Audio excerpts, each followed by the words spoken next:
Okay, round two. Name something that's not boring. A laundry? Ooh, a book club. Computer solitaire, huh? Ah, sorry, we were looking for Chumba Casino. That's right, ChumbaCasino.com has over 100 casino-style games. Join today and play for free for your chance to redeem some serious prizes. ChumbaCasino.com. No purchase necessary. Void where prohibited by law. 18 plus. Terms and conditions apply. See website for details. The regular season is heating up. New stars are emerging, and that means more opportunities to win up to 25 times your cash on Prize Picks, the most exciting way to play daily fantasy sports. Just select 2 or more players, pick more or less on their projection on a wide variety of stats, and place your entry. It's that easy. Let it fly to turn $10 into $250 with just a few taps. Easy gameplay, quick withdrawals, and injury insurance on your picks are what make Prize Picks the #1 daily fantasy sports app. Watch your favorite players and get paid doing it this basketball season. See your entries make progress during the game or make new entries for the second half and the fourth quarter. 3-pointers, assists, rebounds, and everything in between are yours for the taking. Join the Prize Picks community of more than 7 million players who have already signed up. Right now, Prize Picks will match your first deposit of up to $100. Just download the Prize Picks app and use code GET100. That's code GET100 on Prize Picks for a first deposit match of up to $100. Prize Picks. Pick more, pick less. It's that easy. Serie Chronicles is a Media Chronicles production.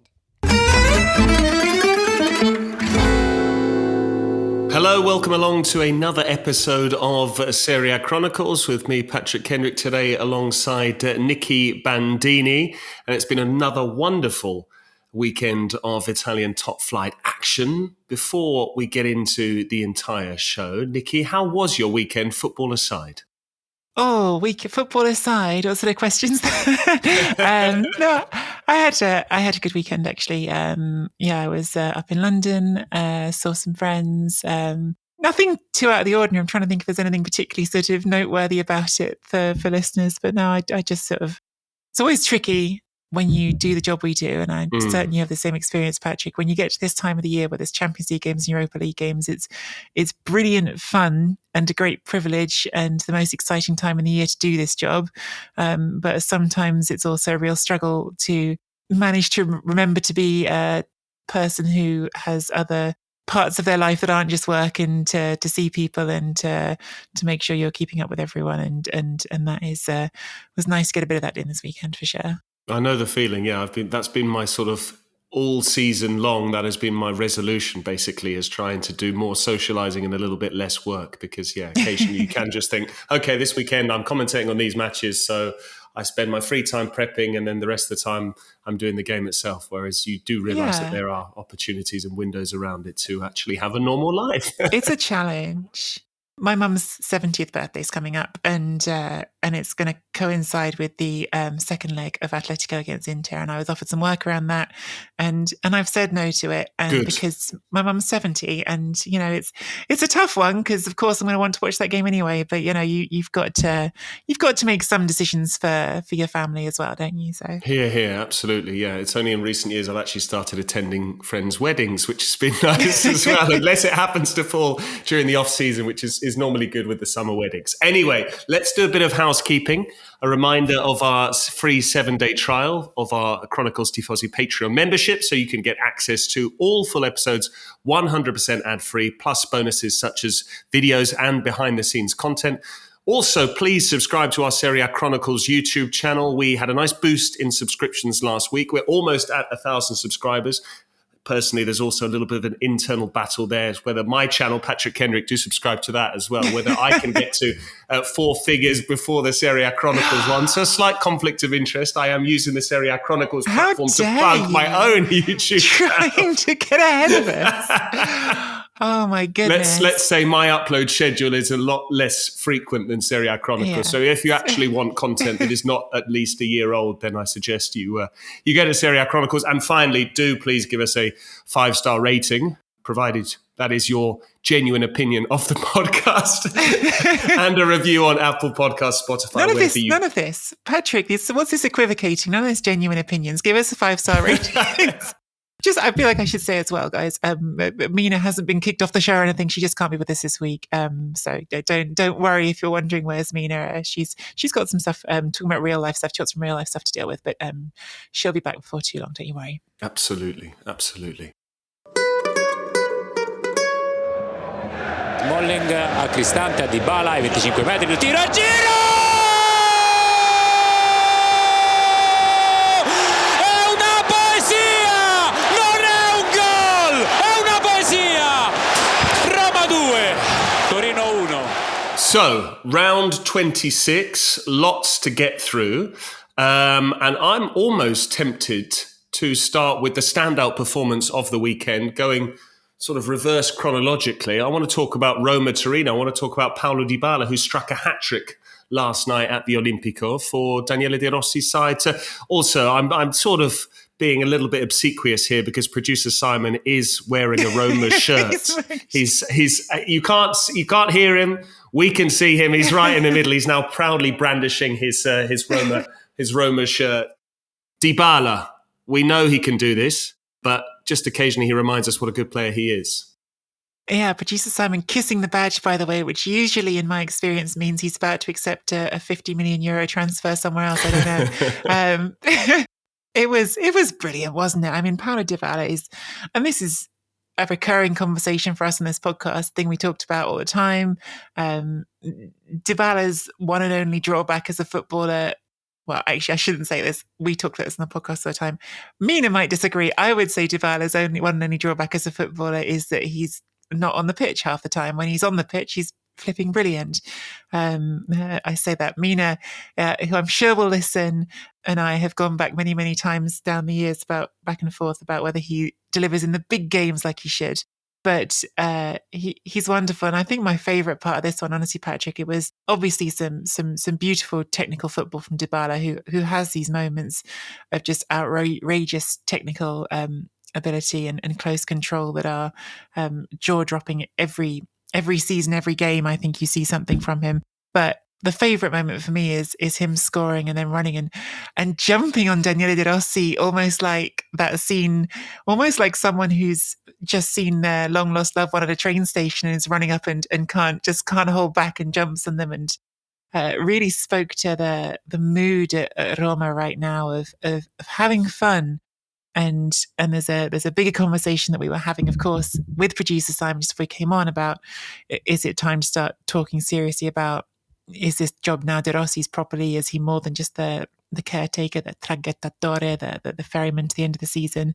Yes. I'm with you. I think it is. But before we even get to that, I think it's worth saying just the vibe change from late Mourinho. Every week, new polemic, new thing to argue about, new thing to complain about, always another lament about referees or schedules or whatever else it was, to just what feels like Roma's moment of just joyful football. And that doesn't mean flawless football, but enjoying themselves a lot, I think is something to behold. Careful, they'll be coming for you in your mentions now that you're another Mourinho hater just like me. The Mourinho crowd do come for you. I don't know if this is one of those things that's just very it's quite tribal, isn't it? Boring to listeners, journalistic conversation, but there are certain figures who, when you talk about them, you get strong reactions online as a journalist, and Mourinho is always one of them. His compatriot as well, CR7, is another one who tends to have a pretty strong lobby as well. But anyway, no, I completely agree. You know what it reminded me of when Dybala ran across and basically jumped on De Rossi? It was similar to Di Lorenzo making a beeline for Spalletti when he scored against Inter at the back end of last season. But we hope there's a different denouement this time. That's because that was basically the tacit confirmation that Spalletti was leaving after the rumours began to emerge. This time around, we feel that De Rossi has a lot of credit in the bank because of the results. That's 5 league wins from 6 now. The only match they lost was against Inter, and that was a game they led 2-1 in. We have seen, and he conceded as much in his pre-match press conference, they haven't necessarily been able to sustain really high performance levels throughout the 90 minutes. But he qualified that by saying, well, when we're good enough to get results. And I don't even think we can necessarily bring in that caveat that we were doing before about, okay, well, they've only played Verona and Salernitana and Cagliari. Torino, a good side, they stop you from playing. To score 3 against Torino is no mean feat. With Lucky Land Slots, you can get lucky just about anywhere. Dearly beloved, we are gathered here today to... Has anyone seen the bride and groom? Sorry, we're here. We were getting lucky in the limo and we lost track of time. No, Lucky Land Casino, with cash prizes that add up quicker than a guest registry. In that case, I pronounce you lucky. Play for free at LuckyLandSlots.com. Daily bonuses are waiting. No purchase necessary. Void where prohibited by law. 18+. Terms and conditions apply. See website for details. It is Ryan here, and I have a question for you. What do you do when you win? Like, are you a fist pumper, a woohooer, a hand clapper, a high fiver? I kind of like the high five, but if you want to hone in on those winning moves, check out Chumba Casino. At ChumbaCasino.com, choose from hundreds of social casino-style games for your chance to redeem serious cash prizes. There are new game releases weekly, plus free daily bonuses, so don't wait. Start having the most fun ever at ChumbaCasino.com. No purchase necessary. VGW. Void where prohibited by law. See terms and conditions. 18+. Yeah, I think my sort of feeling on this early De Rossi Roma is that they absolutely can be got at. I think they don't look very stable. They look vulnerable when teams come at them. I think that happened in the game against Feyenoord. I thought they were better than Feyenoord across two legs, but both of the goals reflected something in the vulnerability that they had. And I think, gosh, that's going to make for a fascinating next Europa League round, given what we know about Brighton and the fact that they also have these two faces to them, that ability to throw everything at you, and also the more vulnerable side. I mean, that story is going to be brilliant top to bottom. De Rossi talking about his daughter and De Zerbi's daughter becoming friends through the Roma club in England is its own story, and I'm really looking forward to talking about that more. But just on the football right now, I do think there's going to be this valid conversation about, is De Rossi just succeeding on vibes right now, or is he doing things that are tactically clever? Is he actually smart enough to hold down a job like this? And I think it's still slightly too early for some of those conversations. I also think in football, there's always more than one way to skin a cat, right? And I think that there's, without question, jobs that fit certain managers better than others. And again, I worry saying this that I'm going to get messages from Mina later about how wrong I am. But I think about Zidane at Real Madrid. Zidane was perfect at Real Madrid. Would Zidane have been perfect? Would Zidane have been perfect even at Roma? I don't know, but certainly would Zidane have been perfect at some other random mid-table club or a lesser club? And I know people are going to talk. Do you think deep down he knows that, and that's why we've not seen him anywhere else other than Real Madrid? Maybe. Or maybe it's just not where he wants to, and it's not a life experience that he wants. And I think that's, a valid thing for anyone to say when they've made as much money and had the career that Zidane had. True. Maybe you just don't want to do it. But that's one of the fun things with De Rossi, right? Listening to him talk about everything afterwards and talking specifically about that hug with Dybala and him saying, I enjoy celebrating with Dybala just as much as I enjoyed celebrating with Nicola Rauti. He doesn't care whether it's here or whether it's Spal or whether it's somewhere else. He's loving specifically relating to players and having that sense of working together for something, which is clearly who he was as a player. It's who he was as a player, was to be very much at the center of the dressing room, to be someone who was always selfless and working for his teammates. And I think he views his role as a manager like that. He views his role as a connector and as someone who part of his role is to make the team pull together. And I think that it's valid as a manager and can be successful, to round back to the point I was making, to be that kind of manager and not be the world's number one tactician. I don't think every single manager who's successful is Pep Guardiola. Agreed. And I think that that's where your staff comes into it, right? That's where you have your match analysts, you have your video staff, you have all sorts of people who can help you with specific parts of it. And I've even had that conversation with Stefano Pioli where we talked about being a manager, and he said that to him the most important part of it was the man management, the working with individuals and helping them get their heads in the right places to improve. And someone else can help me with the analysis. So that there are definitely different ways to be a successful manager. So I think I'm not trying to put De Rossi in some elevated position that he's not yet shown he's worthy of. But I also think the idea of dismissing him because he might not have all the same characteristics as a a Guardiola or even close to home a Gasperini, who I think of as a really smart tactical manager, that doesn't mean he can't be a big success. I completely agree. And I think you can only work with the players you have at your disposal. I mean, lest we forget Roberto De Zerbi, who we've mentioned there, had a pretty poor spell in Serie A with Benevento. I mean, it was embarrassing in terms of results. But, to judge De Rossi on the fact that he was sacked as Spal boss, I think is being a little bit reductive and not fair, and what I like about what I've seen from him so far is there are so many different facets to being a head coach in the modern era, and communication is a big part of that. He clearly communicates well with his players because they've really bought into what he's doing. You can see that the sort of visceral reaction they're having to him on an emotive level, but also in his press conferences, Simon and I were discussing it before we went on the air, that he's such a good communicator. He's very frank. He doesn't dodge questions. If he feels that a journalist is trying to trip him up, he'll call them out, and albeit with a slight wry smile. He's just very good, and he's open and honest about where he feels he needs to learn, where his team can improve, how he has studied as well, going to watch Juric's training sessions at Verona, seeking advice from De Zerbi, and I'm very impressed with him. And I don't think you can ever say, we're going to try and have the foresight to think this might end up, the obvious comparison is Ole Gunnar Solskjaer, who was a club legend, who was synonymous with United winning the Champions League, came in, I think it was 17 wins and a draw from his first 19 matches, kept the job on a permanent basis.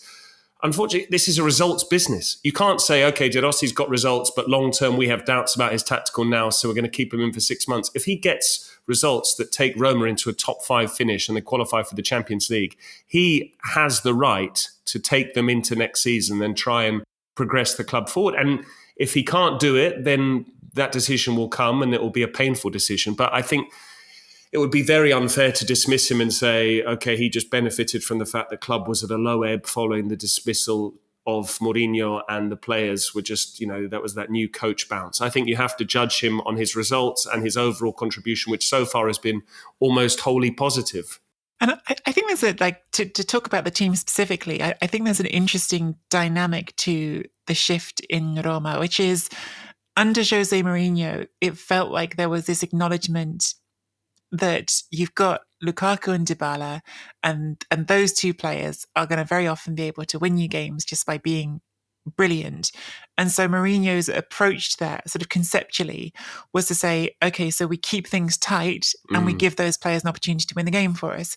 And I feel like the concept has been flipped on its head under De Rossi, which is, when I look at this team, is it a balanced 11? Not completely, but we have all this potential up front. So let's put the emphasis on what we can do going forward. And if the back's a little bit ropey, well, that's okay because we're going to score a lot of goals. And it's certainly more entertaining to watch. Can we say it's better? We're still a little early, but the results have been good. And I do think it's getting this buy-in and enthusiasm. And you remember the attacking potential in this group, because it isn't even just Dybala and Lukaku, it's Pellegrini who's been scoring goals for fun. And it's Tammy Abraham coming back soon as well. And it's even others like Cristante looking like the shackles have come off a bit and doing different things. It's a shift in emphasis that I think is really, it's tapping into something different in the same group of players.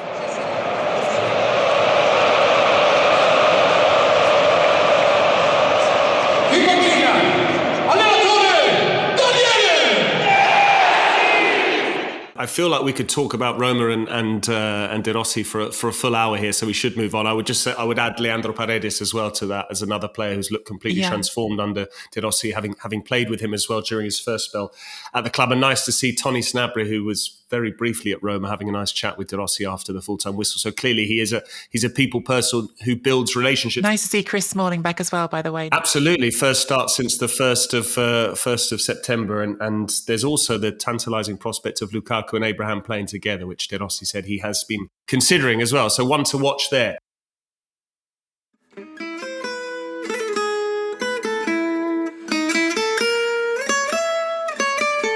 But the big game on paper was between Milan and Atalanta. And after being so heavily criticised about his goal output, having not scored in Serie A since September, Rafa Leao decided to take 3 minutes to score one of the goals of the season against Atalanta. And I wasn't able to watch the game, Nikki, because I was doing Lecce against Inter, which was the kickoff directly before that, and we'll get on to the Nerazzurri in due course. But watching the highlights back, it felt like this result wasn't necessarily fair on Milan. It was a slightly risultato bugiardo. It didn't really tell the whole story. It looked like the rossoneri did a lot more to win the game than Atalanta did. I would agree with that. There was obviously controversy around the penalty from which Atalanta got their goal. Is that a clear and obvious error? I don't think it's clear and obvious error at all. I don't know for certain. I think it's even the right decision once it's been changed. It's one of those with high boots. This line that's a bit blurred about when it becomes high enough for it to be the defender's fault, and when it's the attacker lowering their head down. And I don't know. I think it was. You know what they should do to resolve that? They should get the equivalent of like a limbo pole and superimpose it on the pitch. And as and when a boot is above that line, then that is a high boot. And when it's because it's misleading as well, isn't it? You've got Milan Djuric, who's like 6'7", and then you've got other players in the league who are much smaller. Insigne's 5'3". Obviously, he's not in the league anymore. Lamek Banda, let's say 5'3". There's a big difference there perspective-wise. A high boot on Lamek Banda, who's 5'3", is probably only up to the waist of someone like Milan Djuric. So it's quite subjective, isn't it? Definitely subjective. And it's one of those rules that's not specific to Italy. It's always been a bit of a bugbear of mine, the high boot rule, because it does always seem so vague and applied differently. I would say that from 1-1 in this game, Milan were clearly the only team really pushing to win it, the team that were playing the more clever football in terms of opening Atalanta up, which is no small thing, by the way, because Gasperini is a very smart tactical coach. It felt like they were doing this really smart job of using their movement to vacate parts of the pitch and then create spaces they were getting the ball into.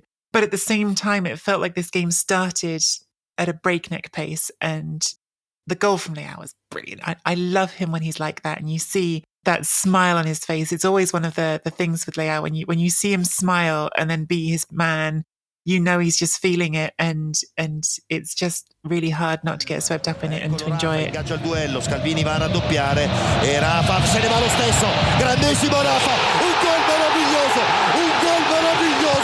fantastico, Rafael Leao, che cosa hai fatto Rafa,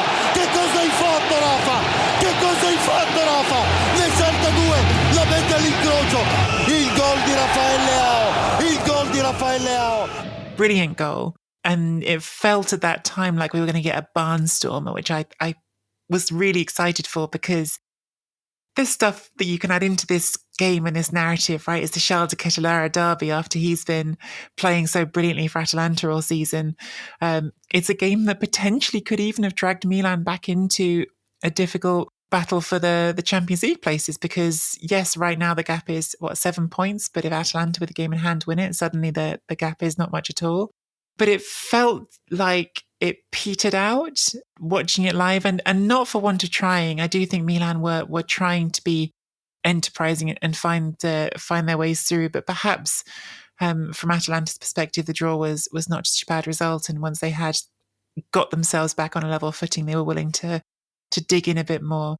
It certainly didn't feel like they had really the tools to break down Milan properly, and their goal did come in such a, whether or not you agree with the decision, it felt like just one of those coincidental goals. It didn't feel like this was the part of some grand narrative that was happening in the game. It's just a thing that happened.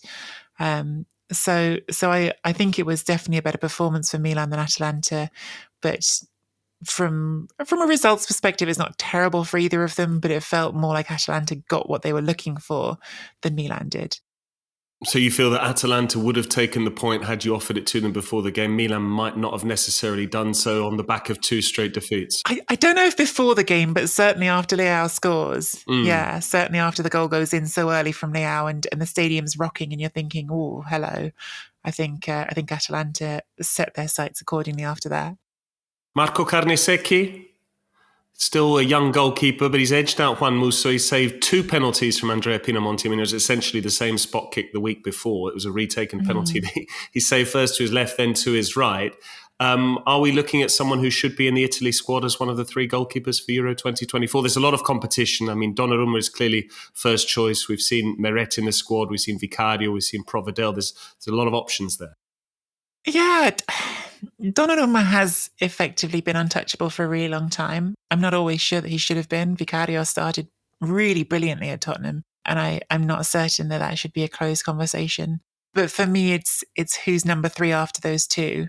And I think at that point, there's always that question of what do you want your number 3 to be? Do you want your number 3 to be, often in the past we've seen you go for the old hand who's a steady influence and who's... Pepe Reina was the great number 3 for Spain, wasn't he? Yeah.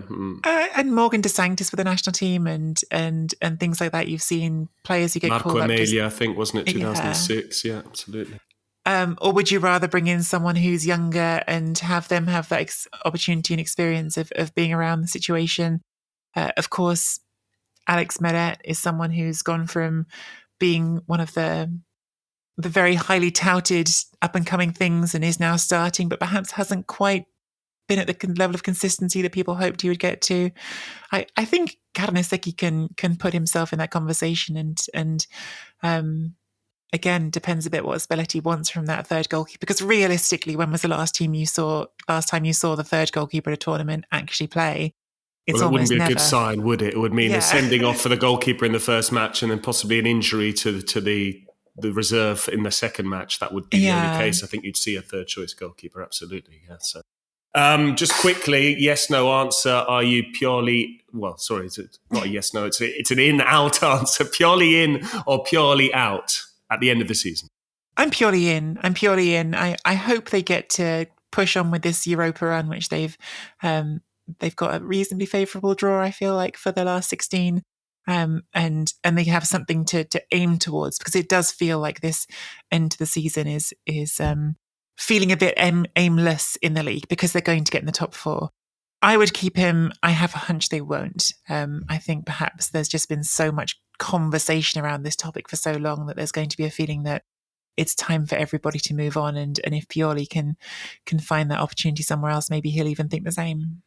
That does spawn 2 more questions. I mean, you talking about where Pioli could go next. I mean, this is often the way with Italian coaches. It becomes a case where they almost end up coaching pretty much all of the big clubs, because so few of them work abroad. So if you think Pioli's already worked at Inter, he's already worked at Lazio, he's worked at Bologna, Fiorentina, there's only so many places he can go short of return to one of those clubs. The 2 questions that come to mind are, A, I'm being slightly disingenuous here, could Pioli become Milan's Gasperini? Gasperini's 8th season in Bergamo, he's untouchable there. I think we know the answer to that. But if he's... So that's a sort of non-question. I apologise. The actual question is, if Pioli wins the Europa League, which Milan have never won in their history, one of the few trophies they haven't captured, and he was already the man to win the Scudetto, rather surprisingly, 11 years on from their previous win, does he then become unsackable? I think the club would not sack him if he wins the Europa League. I think that I would definitely say it's a pretty tough road to winning this Europa League, bearing in mind that Bayer Leverkusen are dominating the Bundesliga and they're still in that competition. Liverpool could very well be the Premier League champions there in that competition. It's a very strong field still. And that's leaving aside, obviously, even you might run into Roma at some point, or if not them, then I suppose Brighton.